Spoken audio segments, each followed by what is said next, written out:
Main and High Streets in New Windsor, Maryland.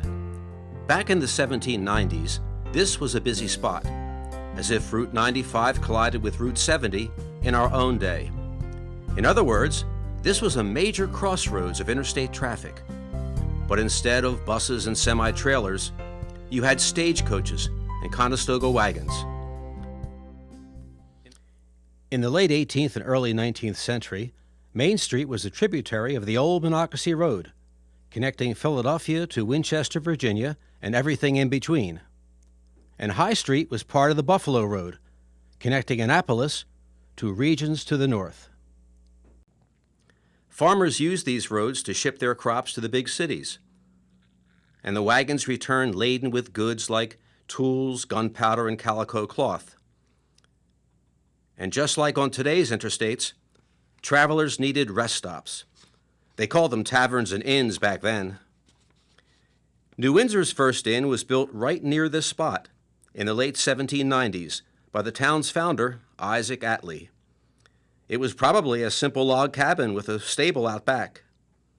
Later, the tavern was replaced by a hotel called Whitehall, and in 1863, it became the Dielman Inn. Today, the inn is a shadow of its former self and suffers the ravages of time and neglect. But in every brick and rafter lie the stuff of memories and the echoes of history.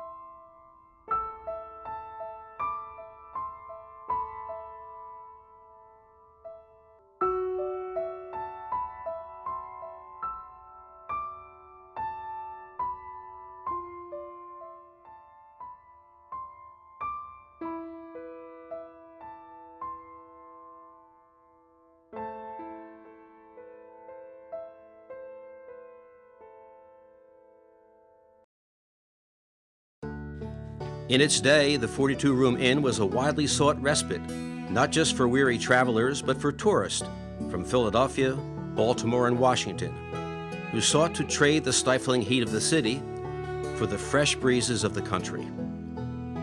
People spent their days riding horses in the surrounding countryside, strolling through the boxwood gardens,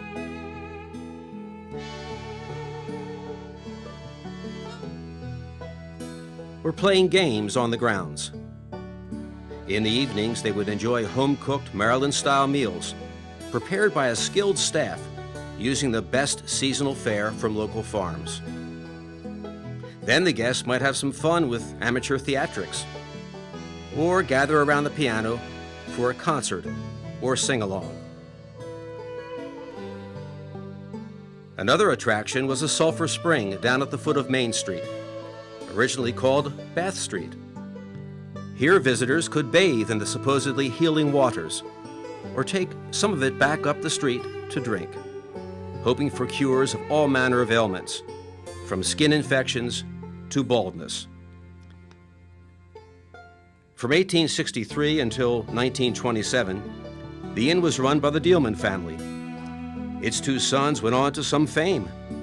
Frederick Dielman was a talented artist who, as a teen, did a sketch of the Confederate raid on the town in 1864. It soon appeared in Leslie's Illustrated, the equivalent of today's Newsweek. After the war, Frederick went on to illustrate editions of poetry by Longfellow and Hawthorne.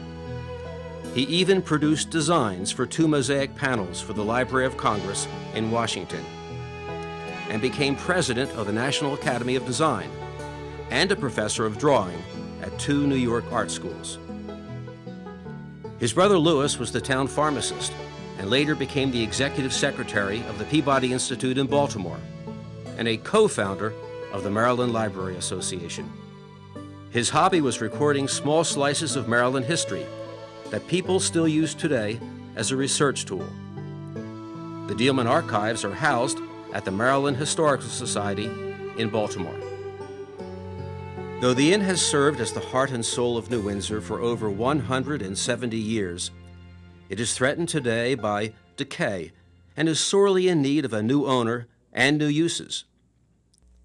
The mayor and town council recognize the considerable challenges saving the inn represent and seek a public-private partnership with an experienced historic properties developer for the preservation and redevelopment of the inn site. Tax incentives and negotiated co-development benefits are available. The town can do no less because it knows that in the beginning there was the inn.